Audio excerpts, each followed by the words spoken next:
And he takes this from inside the 5. Not a lot of space to be found. Good hustle by the coverage team, and they stop him at the 21. So Auburn's offense will get the ball first.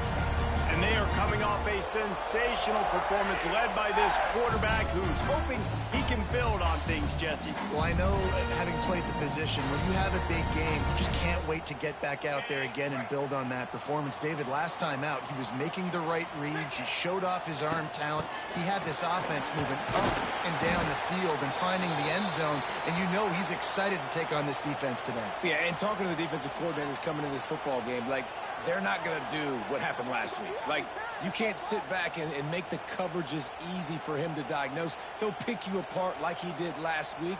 Look for some change-ups and some curveballs for this defense.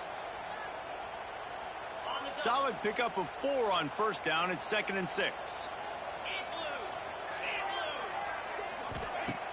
Now the play fake. Heaves it on the run. He's got it down the left. Found a bunch of room and got it to the 44-yard line.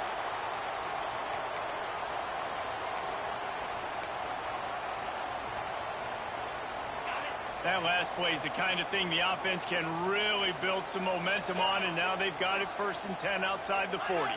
They'll send the tight end in motion.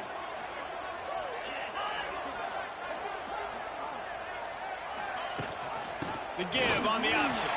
Wide open spaces. And he finds some solid space. Makes a nice game before the defense is able to stop it. It's got to feel good as an offense knowing that early in the drive you can turn around, hand it off, get a push up front, and go get positive yardage. The Tigers get it past the sticks. You know, as a quarterback, when you make good decisions like that, your coordinator and play caller are going to keep dialing up these RPO-type plays, right? Nobody open. You're not forcing the football into traffic. You're not freaking out and throwing it away or running out of bounds. Just go get what you can get. It's a positive play for the offense. And winning first downs is a priority for a defense, and you can't get bludgeoned. You can't get physically beat at the point of attack. You know the percentages. It's usually pretty good on first down that they're going to run the football. So them getting that big chunk, getting in 2nd and short, not a good job by this defense. He's got it again. This time the defense was ready, and they stop him in his tracks. Great team defense on that run play. Everybody doing their job. People winning their one-on-ones, D linemen staying in their gaps, linebackers and DBs filling. You just can't do it better.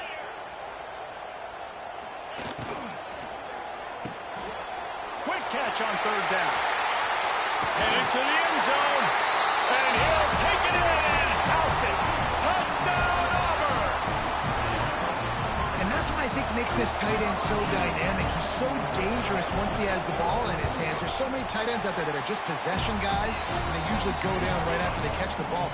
This guy has the ability to, with his speed, to make people miss, and he showed it to you right there on that touchdown. Kickoff unit on the field, and this defense will be called on to protect this lead. He'll bring it out. It's Malone. He was hoping for something a little more dynamic, but they get him on the ground at the 20. So South Alabama's offense will go to work for the first time. Every team has impact players. What traits are you looking for when it comes to players who can make an impact, David? Well, obviously, you want the main things, right? Speed, physicality, like all power, all those things are really, really good. But you also need guys that will hold people accountable, guys that will lead. And it's nice to have those guys on your team. They're the leaders of the team, and they're the best players. And part of the reason why they're leaders is because these guys galvanize their teammates, right? We've seen time and time again, these dudes make plays, and it just sparks the sideline. It sparks the coaching staff. It sparks the fans. They're special players, and they all have to play well today. This crowd going to try to make life miserable for these guys. To the air, it's Davenport. It's complete to the left. And he'll move his way forward to the first down. They'll mark it at the 35. Well, your opponent scored on their opening drive, so obviously no need to panic. But I know, having been in this situation as a quarterback, you want to answer right away. So really good to see him making some nice throws here on their opening drive. He's going to try and see if he can get this thing tied up. On the ground, it's Bullock. And there was nowhere to go, just stopped in his tracks in the backfield. And that play shows you really what this defense is about. It's a difficult one to attack. They're really good. One of the best in the country. They come at you from all angles. So I'm interested to watch. How do you mix up the play calling? How do you keep the defense off balance? Because they are a good one.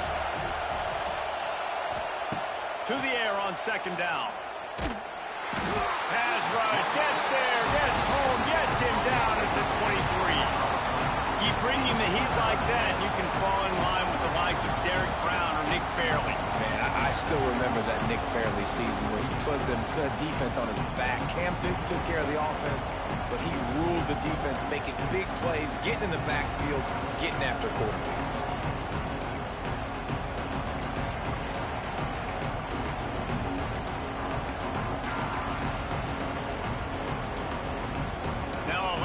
To do to move the chains, keep this drive alive after that earlier sack. On third and long, a check down would be the last resort. And it's incomplete despite some serious arm strength shown there. The Jaguars decide to punt it away. First time we've seen their punt team this afternoon. And the punt team gets down there and gets the return man on the ground. And Auburn is ready to go back to work on offense. Already a solid start to this one. Now back to work with this 7-0 lead. Let's see if they can put together a drive starting from their own 28. Give to the running back. It's the runs like that that can really help your field position as they're up at the 35. Well, it's plays like that that'll help this offense stay in rhythm all game long. If you can have that kind of success on first down running the football, it just opens up your entire playbook moving forward. Leaves it with the running back. And he never had a chance. Just stopped cold as soon as he got it. That back had absolutely nowhere to run the football. Actually, is he counting? I think he's counting to make sure there's only 11 guys on defense. They've got to come up with a big play on this third and long. From the gun, wants to pass. Fires one high and deep. Snags it inside the 20. We asked earlier this week, who's your favorite receiver? And, of course, he said the open one. But we know who he really wants to go to on third down. The best one. I mean, I think the open one, obviously the politically correct answer. But you want to find the guy that you got that great chemistry with. You know exactly where he's going to be. You got that bond and that trust. Grabbed in the backfield. It's Cobb. And he goes out of bounds after coming up with positive yardage there. One of the things you love about this running back is not only can he run between the tackles, but he's also a weapon in this offense catching the football. Wants to go up top. It's complete. He wrestles him down at the 3 after the grab. It'll be first and goal. As a head coach, you love to see your quarterback locked in early in games. And in the first drive, leads the offense down to a touchdown, throws a TD pass, and here he is again, making a really good decision and a very accurate throw to pick up that first down. And he takes it in for the score. Touchdown, Tigers. Now they'll line up for what they hope is automatic. And the extra point makes it 14-0. So that scoring drive took only 6 plays. They're ready to kick it away, and this crowd is buzzing after that last score. Fielded in the end zone. It's Phillips. Not nearly as much as he'd hoped when he brought it out of the end zone. He'll be stopped at the 15. South Alabama has it back. The Jaguar offense going to work. They haven't exactly burst out of the starting blocks, and they need to get something together with this possession.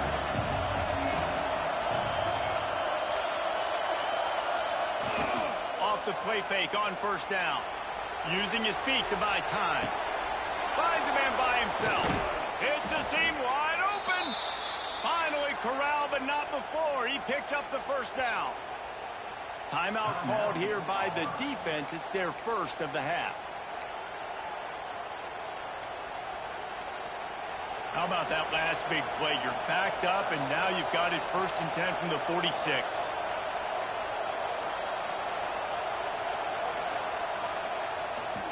Gonna run it. It's Bullock.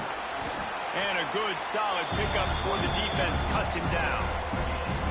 And those body blows really, really matter. Like, I want to be able to hand the ball off to my running back 10, 15 times a game. Make the defense tackle him, wear him out. Sometimes these 3 to 4 yard runs, later in football games, they turn into 5 to 15 to 20 yard gains just because of the body blow effect.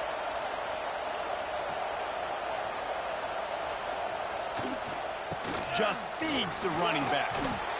Some really tough running there. Gets him to the 45-yard line. And, you know, when we talk about great third down defenses, it really starts with them getting stops on 1st and 2nd down. You've got to get those stops early in the drives to set up 3rd and long, so that's a missed opportunity on that 2nd down by this defense. This Auburn crowd trying to conjure up a little magic here on 3rd down. They'll try to run for it. Got enough for the 1st, and he's still going. All down, but he has enough to move the chains. And that's so tough as a defense because they only got to get inches. But I got to find a way to somehow get a knockback, stop the running back's feet right there. I couldn't do it. He gets downhill just enough, and he gets the 1st down. It's a good job, too, there on 3rd down by the offense because a major statistic in football in terms of winning and losing is how good are you at staying on the field, keeping drives alive. Whether it's 3rd and long or 3rd and inches, you just have to go execute. And they do it there. After the 3-yard pickup, they come to the line 2nd and 7.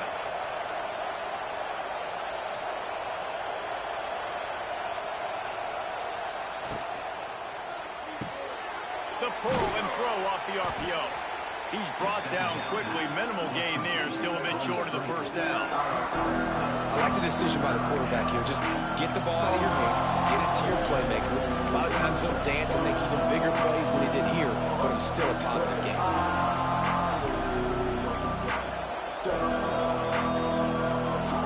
The Jaguars are at the line looking to convert on 3rd and short.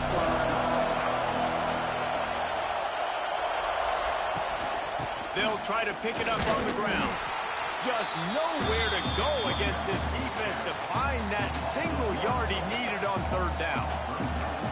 You know when you're playing against a defense of this caliber, you're going to have some sort of balance, right? You can't just drop back and throw it every single play. Nothing going on that last run. They're going to have to find another way to get it going and handing the ball off. This is makeable field goal range here, but it looks as if they'll go for it on 4th down. On 4th down, looking to pass. Hauls it in, the 1st down and more. A quick tackle made, but he's got plenty for the 1st down. Wow, and that was just a bang-bang play. On that 4th down, the coverage was tight. QB had his receiver. He knew where he wanted to go with it, but the only way that ball gets completed is if he puts a little extra mustard on it, and he shows you the arm talent on the throw. Fires to the tight end. And the defense settled in to stop that one for a short gain. You know, I know it seems like an easy pitch and catch, but for the tight end there, that route potentially changes if it's man coverage. So good job by him knowing it's zone. I'm just going to sit down. This is basically like a check down, right? Let's just take the easy pitch and catch and keep this drive going. Looking downfield, it's Davenport. The safe call on the wide receiver screen. Oh, he's got some space. And they pick up the 1st down in what might be the last play here in the 1st quarter. That's the end of the period, and Auburn has the lead. Really strong performance so far to be able to build a lead here in the 1st period as we look at the stats.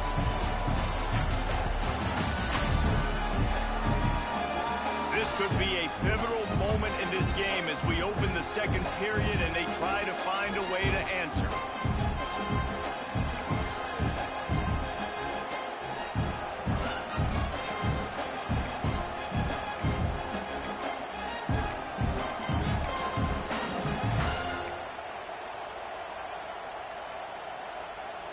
They've got a 1st down here to open the period. The offense will have to use its 1st timeout of the half. Timeout, South Alabama.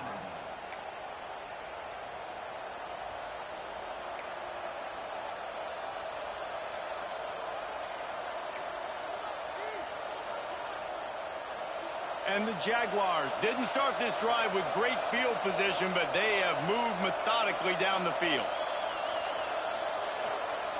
Going up top again. They've got the screen set up. Now the connection takes it to the 11. Yeah, and you're going to see this offense find different ways to get this running back involved. It's not just going to be on handoffs. They're certainly going to line him up in different places and even throw him the football. But the screen game's a big part of it, too. They're trying to get him going there. Second down, they'll go to the air. He's got it. Crisp execution in the passing game, and they've got it down to the 3. You get the completion, and now you set up a manageable third down situation in the red zone. This is a huge down in distance in this game. Not a lot of ground to cover and not much to defend. A big third down in the red zone.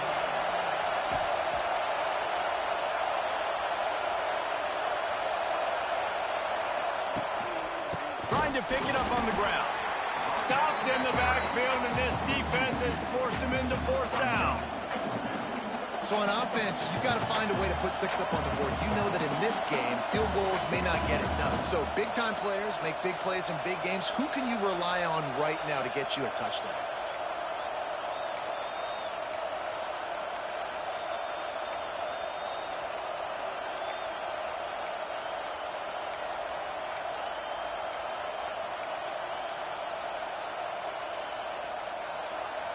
This crowd busting the decibel meter and trying to will a fourth down stop. He'll try to throw and pick up the first down. And it'll be intercepted in the end zone. Well, coming into this game, this offense knew.